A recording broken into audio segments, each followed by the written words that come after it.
사리분별이라고 하는 단어가 있습니다. 사리를 분별한다. 어떤 일이 있을 때 어떤 현상, 그 일이나 현상에 숨어 있는 가닥을 분별하는 것, 이걸 우리가 이제 사리분별이라고 하는데, 이 사리를 분별할 때에 이제 두 종류가 있는 것 같습니다. 하나가 물리입니다. 눈에 보이는 사건들, 눈에 보이는 영역들이죠. 그래서 물질의 성질이나 현상에 관한 관계나 법칙을 분별하는 것, 이게 물리입니다. 그런데 이 물리 영역보다 더 큰 영역이 있는 거죠. 영리입니다. 영리, 영적인 이치 혹은 또 영의 세계에 관한 이해. 그래서 우리가 특히 이제 CCC를 통해서 우리 한국 복음화에 많이 보급됐던 그 사영리라고 할 때 네 가지 영적인 이치, 그 영리를 얘기하는 거죠. 우리가 중생하기 이전에는 물리 중심의 삶을 살았습니다. 눈에 보이는 것들, 눈에 보이는 현상을 중심으로 살았습니다. 그러니까 중생 이후에는 영리가 중심이 되는 변화가 있게 된 거죠. 근데 이 물리와 영리 사이에는 이제 완전 차원이 다른 거잖아요. 그 차원 다른 갭이 있습니다. 이 차원이 다른 갭 때문에 이 영리를 알지 못하거나 영리대로 살지 못하는 일이 많습니다. 그래서 이 물리와 영리 사이에 이 깊은 갭을 메꾸는 특별한 길이 필요한데 그것을 우리는 믿음이라고 하죠. 그래서 우리 기독교가 말하는 믿음이라고 하는 것은 없는데 막 있다고 우기거나 막 자기 도취, 자기 착각에 빠지거나 이게 아니고 전에 못 보았던 거예요. 전에 안 보였던 건데 이제는 그것을 알게 돼서 안 보였던 그 영역이 실제, 리얼리티라고 하는 사실을 받아들이는 마음, 이게 바로 기독교가 말하는 믿음입니다. 그런데 이 믿음, 이 영리에는 첫 번째 숙명이 있습니다. 어떤 숙명인고 하니 반발이나 저항이 따른다는 거예요. 그럼 무엇으로부터의 반발 내지 저항일까? 그것은 이제 상식 혹은 경험, 이런 것들의 저항입니다. 중생 이전에 우리 삶의 핵심 수단이었던 것들이죠. 중생 이전에 우리의 사고, 이런 것들이 이 영리에 대해서 계속 반발하고 저항하는 거예요. 그러니까 이 저항의 고비를 이제 우리가 넘어서야 우리가 창조주와 연결이 온전히 되면서 그 하나님의 능력을 힘입게 되는 삶을 살 수 있게 되는 거죠.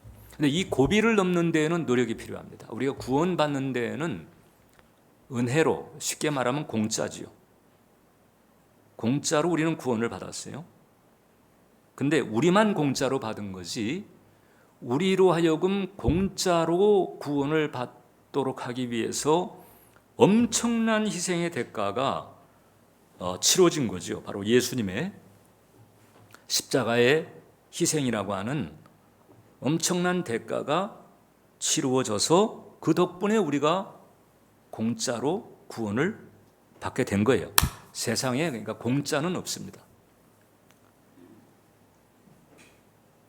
우리가 이제 이 세상에 살고 있을 때의 상식이나 경험은 이런 물리의 세계에서는 중심이고 바탕이 되어 있습니다. 그런데 영리의 세계와 연결될 때에는 이 물리가 장애가 될 때가 많습니다. 왜 그런고 하니 이제 이 물리는 초자연 영역, 보이지 않는 영의 세계, 이것을 인정을 못하죠. 이것을 인정하는데 인색하기 때문에, 그래서 이 물리의 세계는 영리의 세계를 여는 데에 장애가 될 때가 많다.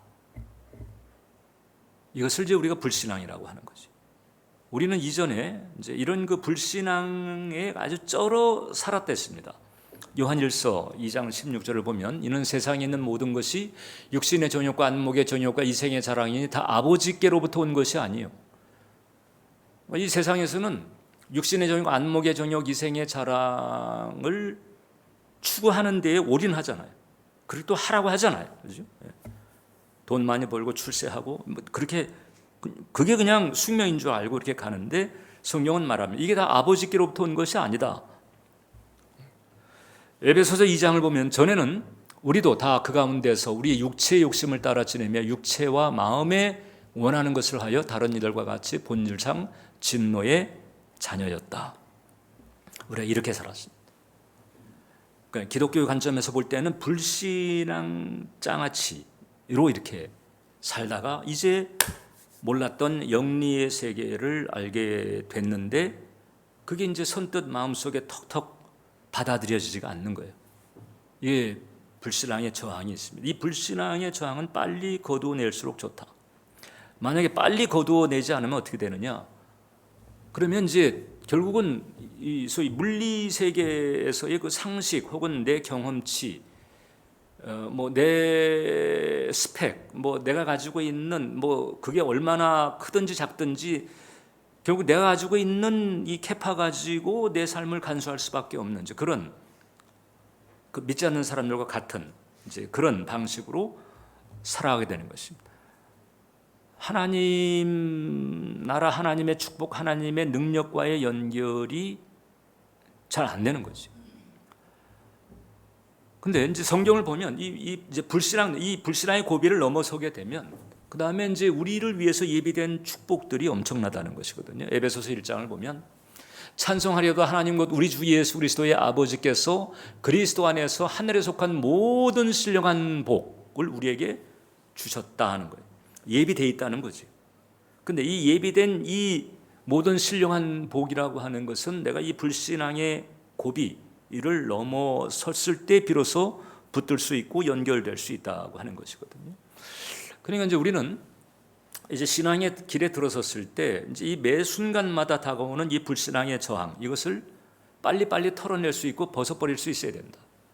이 불신앙의 저항은 죽을 때까지 매 순간순간, 특히 결정적인 기로에서는 끊임없이 다가옵니다. 이게 액성만이 아니고 이제 이 생각의 영역에서부터 우리는 신앙이냐 불신앙이냐 이런 이제 선택을 계속해야 되고, 불신앙은 극렬하게 그리고 교묘하게 그렇게 저항을 하는 거예요. 그래서 이제 원래 우리가 이제 이런 상태에 쩔어 있다는 것을 아시기 때문에 하나님께서도 어느 정도는 기다려 주신다는 거예요. 우리가 신앙을 챙기기까지 어느 정도는 그 영적인 회복 탄력성을 기할 수 있는 시간을 주십니다. 그러나 이제 중요한 원리 하나가 있는데, 그냥 마냥 혹은 그냥 불신앙 상태에 있는 것은 하나님께서는 원치 않으신다. 자, 오늘 이제 우리가 읽은 본문이 이제 그 암시를 우리에게 보여주는 거예요. 여러분, 가나안 땅은 약속의 땅이었습니다. 가나안 땅은 약속의 땅이고, 그 가나안 땅에 가기 위해서 혹은 또 가게 하기 위해서 하나님께서는 이제 출애굽이라고 하는 엄청난 역사를 일으켰어요. 그래서 이제 가나안 땅으로 출발하도록 했는데, 그런데 정작 그 가나안 땅은 그냥 얻는 게 아니에요. 출애굽은 하나님께서 바다를 가르고 애굽 왕을 무릎 꿇게 만들고 이렇게 하나님께서 나서서 전적으로 주도적으로 행하셨는데, 가나안 땅은 그게 아니고 싸워서 얻는 것입니다. 이제 알게 된 그 하나님을 믿고 그 하나님의 약속을 믿고 그 하나님을 신뢰하면서 이제 내가 싸워서 얻어야 되고, 혹은 또 우리 같으면은 내가 만들어 가야 되는 거예요. 하나님과 함께 내가 또 만들어 가야 되는 부분이 있어요. 근데 여기에서 이제 출애굽 1세대는 실패를 한 거예요. 왜 실패를 했느냐? 출애굽도 체험하고 홍해도 마른 땅을 건너고 하나님도 알게 됐는데, 여전히 그 소위 상식과 경험, 이 물리의 영역 이거를 넘지 못한 거예요. 물리의 영역을 넘지 못했다. 이제 믿음이 없었다는 거죠. 그래서 결국은 그 약속의 땅을 얻은 것은 누가 얻었느냐? 그들이 아니고 그 다음 세대들, 그리고 출애굽한 그때가 아니라 40년 지난 뒤에야 그 땅을 얻게 된 거예요.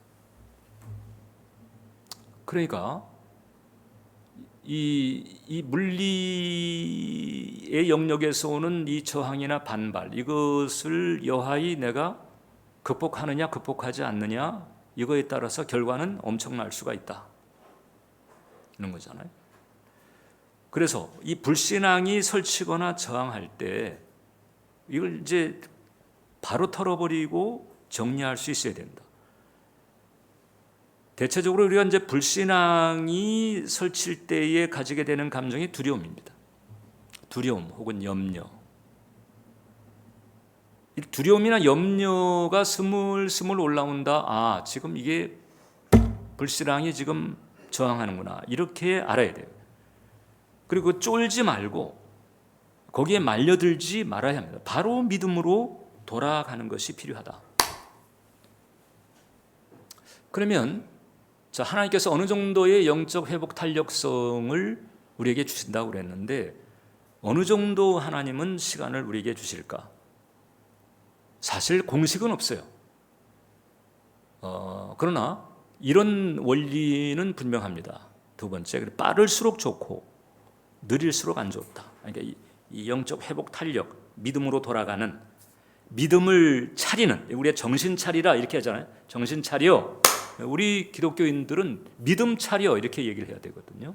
믿음을 차려라. 이 믿음을 차리는 일은 빠를수록 좋고 느릴수록 안 좋다는 거예요. 자, 이제 가나안 땅에 들어가기 직전에 가나안 땅 입구에서 12명이 40일간 정탐을 하고 돌아와서 이제 보고를 합니다. 그때 그 유명한 사건이잖아요. 부정적인 보고를 하게 되고, 부정적인 보고, 이 영리적 보고가 아니고 물리적 보고인 거예요. 눈에 보이는 현상만, 보이지 않는 영역의 하나님, 하나님 나라, 하나님의 능력, 그거 얼마 전까지 잔뜩 체험을 해놓고도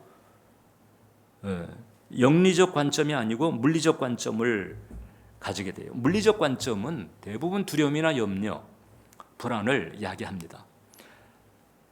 자, 민수기 13장 31절을 보니까 그와 함께 올라갔던 사람들은 이르되 우리는 능히 올라가서 그 백성을 치지 못하리라. 그들은 우리보다 강하니라 하고 이스라엘 자손 앞에서 그 정탐한 땅을 악평하여 이르되 우리가 두루 다니며 정탐한 땅은 그 거주민을 삼키는 땅이요 거기서 본 모든 백성은 신장이 장대한 자들이다.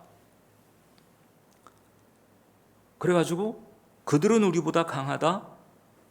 그다음에 이제 우리는 이제 그래서 끝장났다. 이런 부정적인 보고를 하게 됩니다. 벌써 이제 불신앙이 이제 저항을 한 것이거든요.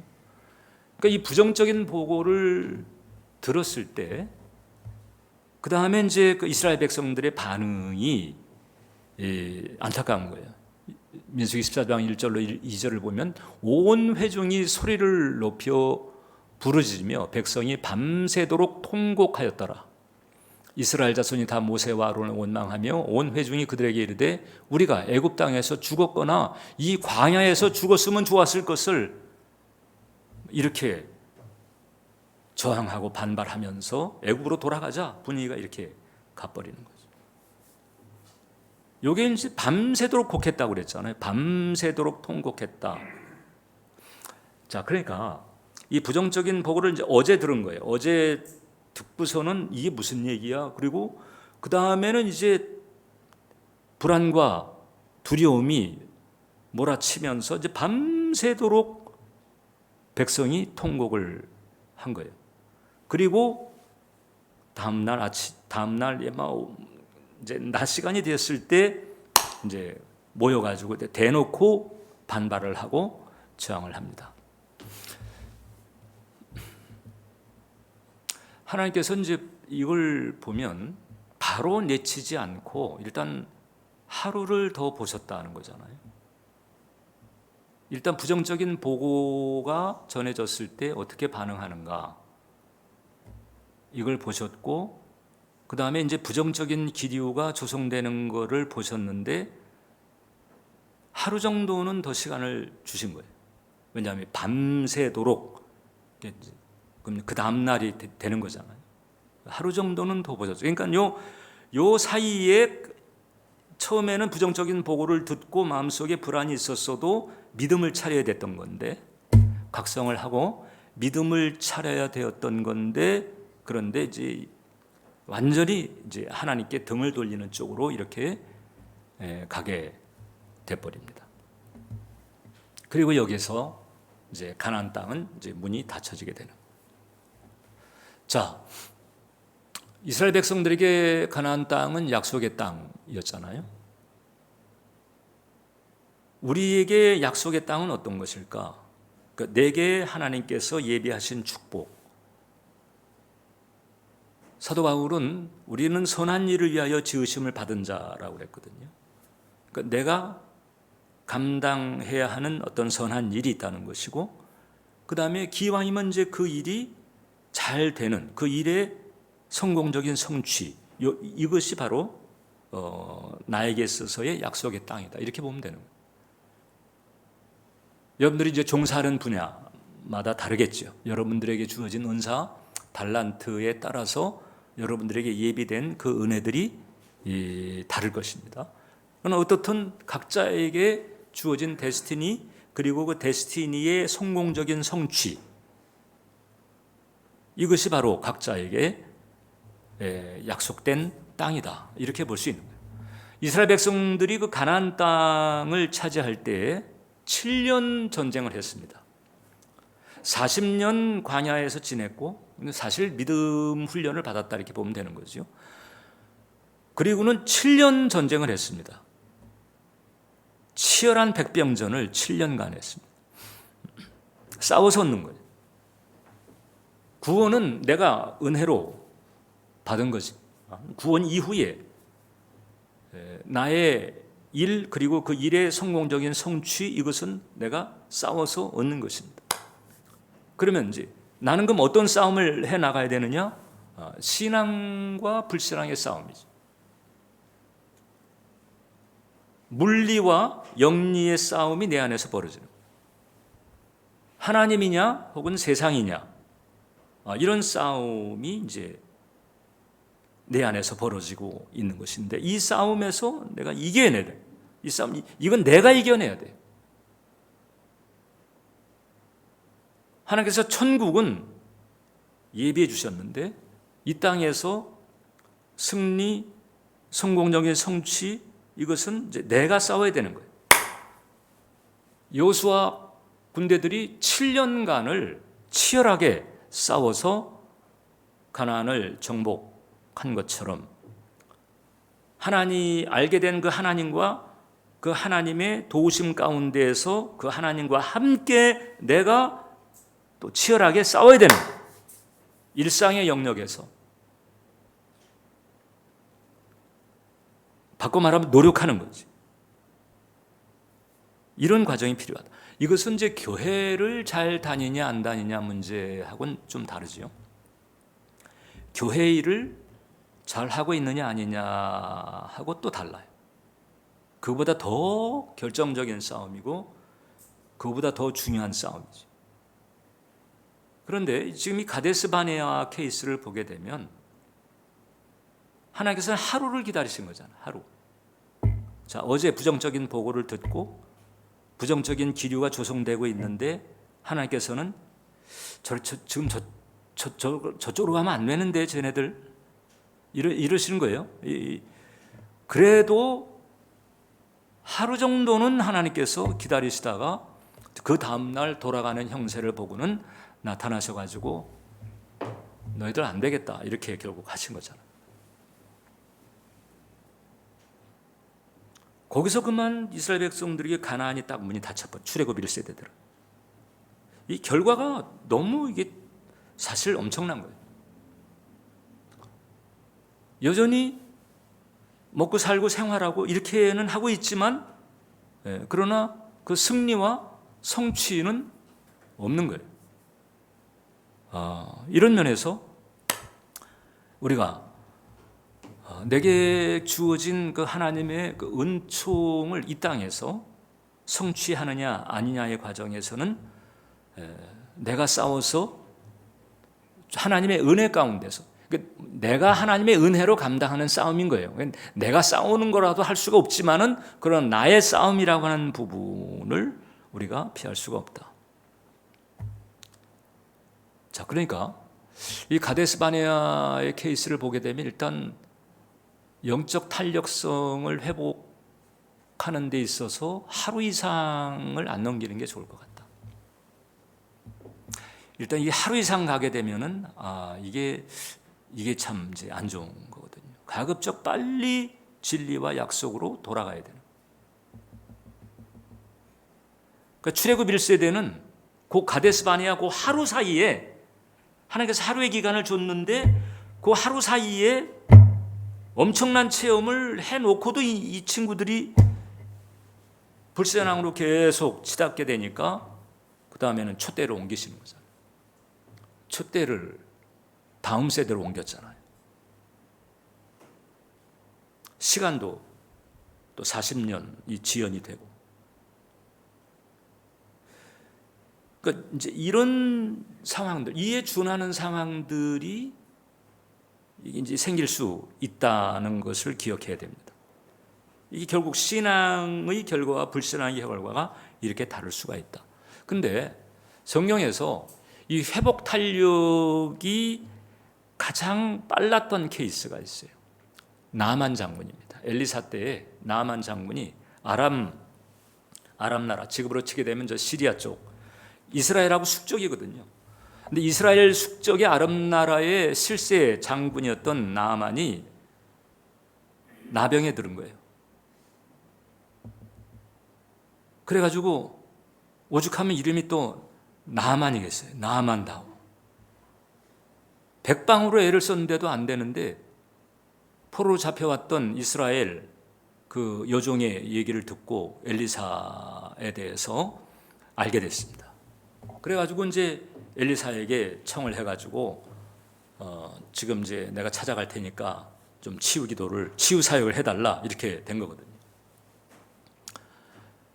그리고 이제 이스라엘 왕에게 내가 지금 나병에 걸렸는데 당신 나라에 그 엘리사라고 하는 사람이 있는 것 같은데 좀 나하고 연결을 해줘가지고 내가 좀 치유 기도를 받게 해달라 이렇게 얘기를 한 거예요. 그랬더니 이스라엘 왕은 아니 나병을 낫게 해달라고? 이건 틀림없이 이건 싸움을 걸려고 지금 시비를 거는 거지 이렇게 생각할 정도였습니다. 그냥 걱정을 하고 있는데 엘리사가 나한테 보내라 이렇게 한 거예요. 그래가지고 엘리사가 좀 보잡니다. 이렇게 가지고 이제 그 엘리사에게 가게 만들었어요. 엘리사가 살고 있는 동네 딱 갔는데 그 집에 갔는데 엘리사는 안 나오고, 나아만 장군은 마음이 기대를 했던 거죠. 내가 지금 누구냐? 아람 왕의 실세, 아람 나라의 실세인데 내가 가면 미리 딱 환영식을 딱 마련하고 대기해 있다가 그 다음에 나를 편안한 데 딱 눕게 만들고 그 다음에는 뭐 그냥 막 뭐 이런 의식들을 그냥 막 이렇게 하면서 뭐 치유 기도를 하고 뭐 안수를 해주고 뭐 발도 씻어 뭐 이런 여러 가지를 기대를 했는데 엘리사는 자기 집에서 나오지도 않고 그 사환을 통해 가지고 요단강에 7번 몸을 담그라 이 얘기만 딱 전해준 거예요. 요단강에 7번 몸을 담그라. 그러니까 이제 나아만이 이게 이제 열이 난 겁니다. 아니 요단강을 딱 보니까 요단강 물이 이렇게 맑거나 그러진 않거든요. 이럴려면 차라리 우리나라에 있는 강이 더 낫겠다. 그리고 나와보지도 않고 그냥 무슨 7번 몸을 담그라고? 그럼 나병이 낫는다고? 이게 말이 돼? 이제 물리의 세계지. 이래가지고는 씩씩거리면서 이제 그냥 돌아갈란다. 이렇게 하고 있는데 그 여종이 말린 거잖아요. 말려가지고 그러지 말고 얘기한 대로 하나님의 사람이 얘기한 대로 한번 해보시라. 그 자존심 상해가지고 안 하려다가 거기서 이제 순종을 한 거예요. 그래가지고 7번 들락날락하면서 애기 피부같이 깨끗하게 치료받는 역사. 오히려 이방 사람이었던 나만 장군이 회복 탄력이 더 빨랐던 거지. 빠를수록 좋은 거예요. 빠를수록. 느릴수록 안 좋아요. 느릴수록 안 좋아요. 그러면 어떻게 하면 우리가 이 영적 회복 탄력을 이렇게 빠르게 할 뿐만 아니라 아예 그냥 아예 회복 탄력이고 뭐고 할 것도 없이 그냥 견고한 믿음으로 일관할 수가 있을까? 이것을 이제 할 수 있는 힌트를 우리에게 보여주신 분이 예수님이신데, 예수님에게서 우리가 볼 수 있는 것이 바로 문구하니 세 번째 임마누엘 영성이다. 자, 한번 따라해 보시기 바랍니다. 하나님은 살아계시며 나를 사랑하시며 나를 보호하시며 나를 이끄신다. 하나님이 살아계셔서 나를 사랑하시고 나를 보호하시고 나를 이끄신다라고 하는 이런 영리, 이 핵심적이고 기본적인 영리가 나의 무의식에 의식화돼야 돼요. 이걸 바꿔 말하면 이제 무의식의 복음화라고 하는 거예요. 우리 무의식이 제일 골치 아픈 데거든요. 이 무의식. 이게 우리가 지난번에 그 4차원 영성 집회했을 때 얘기했던 그 마귀의 4차원이 떡하니 견고한 진을 만들고 버티고 있는 곳. 사실 이 무의식 부분이 물리에서 영리의 세계로 넘어가는 것을 이렇게 회방하고 있는 일종의 철조망지대와도 같다, 이렇게 보면 돼요. 이걸 빨리 걷어치워야 되는 것이죠. 이걸 걷어치우려면 나의 무의식이 복음화되는 게 필요해요. 여기서 복음화라고 하는 것은 예수 믿고 구원받아서 천당 가는 이런 논리는 기본이고, 그게 아니고 이제 모든 신령한 복을 내가 믿고 믿음으로 붙들고 믿음으로 그것을 나에게 리얼리티, 실제화시킬 수 있는 그런 원리. 이 복음화죠. 우리는 우리의 무의식의 복음화가 필요하다. 여러분들의 신앙생활의 과제예요. 우리가 평생공사라고 하는데 왜 평생공사를 하느냐? 무의식을 바꿔야 되기 때문에. 무의식을 바꾸는 일이 만만치가 않아서 평생공사한다는 것이거든요. 그냥 내 행동 거지를 조금 바꾸고 기도 안 나가던 기도회에 내가 나가고 안 읽던 성경을 읽고 이런 그 액션에 그치는 게 아니고 나의 무의식을 복음화시키는 이 일이 우리에겐 가장 중요한 싸움이 되는 거예요. 여기는 믿음의 싸움이 필요하고 노력이 필요한 것입니다. 여러분들의 무의식이 복음화가 되지 않으면 여러분들이 100년을 교회를 다녀도 좋은 신앙을 가질 수가 없어요. 좋은 신앙 가지고 싶지만 좋은 신앙 가질 수가 없습니다. 그러나 단 일주일을 교회를 다녀도 이 영리 이치를 알고 이 무의식을 복음으로 덮는 변화가 임하게 되면, 그 보세요. 지금 여호수아나 갈렙 보세요. 모세는 80세가 되어가지고야 받는 그 은혜를 여호수아나 모세는 그 나이 40쯤에 받는 거잖아요. 그것도 은혜지요. 무의식이 그만큼 복음화되는 그런 은혜가 임하게 되니까. 예수님께서 이제 이런 그 영성으로 충만하신 건데, 그 예수님의 그 임마누엘 영성이 단적으로 나타난 그 말씀이 요한복음 10장 30절이죠. 아버지와 나는 하나다. 나와 아버지는 하나인 거예요. 이게 가장 핵심에 있고 가장 중심에 있고 가장 강력합니다. 그러니까는 이 견고한 이 영리에 대한 확신, 믿음이 있었기 때문에 결국 그 풍랑 중에도 예수님께서 주무실 수 있었던 이유가 그거예요. 내가 물 가운데로 지날 때에 물이 나를 침몰하지 못하게 하실 것이다. 그리고 그냥 주무시는 거예요. 풍랑 중에. 제자들은 지금 죽겠다고 난리인데 그냥 주무시는 거예요. 왜? 살아계신 하나님이 아버지가 되셔서 나를 챙기시고 간수하신다. 이것이 중심에 분명히 있으니까, 이것이 중심이고 이것이 강력하니까, 그러니까 갈릴리 풍랑도 그걸 흔들 수가 없는 거예요. 그리고 그 다음에 편하게 주무실 뿐만 아니라 일어나가지고는 그 다음에 풍랑을 잠재우잖아요. 기적이 일어나게 만드는 길이 되는 거지. 근데 이 은총을 예수님께서 이제 성령을 통해서 나에게도 부어주신 거예요. 성령을 통해서. 그래서 요한복음 14장 20절을 보니까 그날에는 그러니까 성령께서 너에게 임하시게 되면 이 뜻입니다. 그날에는 내가 아버지 안에, 너희가 내 안에, 내가 너희 안에. 아버지 안에 계신 예수님이 내 안에 함께 계시는 거예요. 그러니까 내 안에 아버지, 아들 이렇게 함께 하시는 은혜가 성령을 통해서 내게 임합니다. 여러분들에게 임해 있는 거예요. 여러분들에게 임해 있는 거예요. 네. 참된 중생을 했다면, 여러분 참된 중생을 한 것이 틀림없다면, 그럼 여러분 안에 삼위 하나님이 성령을 통해서 함께 하시고 있는 거예요. 그렇다면 갈릴리 풍랑, 지중해 풍랑이 됐던 대서양 풍랑이 됐던 상관이 없어요. 대서양 풍랑 칠 때에 이 믿음 가지고 전혀 두려움 없이 예배드렸던 사람들이 그 웨슬레하고 같은 배를 탔던 모라비안 평신도들이었잖아요. 내가 아버지 안에, 아버지가 내 안에, 내가 너희 안에, 이 부분에 대한, 이 영리에 대한 확신이 분명하니까 물리가 아무리 요동쳐도 흔들리지 않는 거지. 이런 그 임재의식이 나의 의식에 가장 먼저 어른거려야 돼요. 하루 첫 시작으로부터 나의 의식에 먼저 이런 임재의식이 어른거려야 되고 내내 어른거려야 되고, 이 사람이 믿음 좋은 사람인 거예요.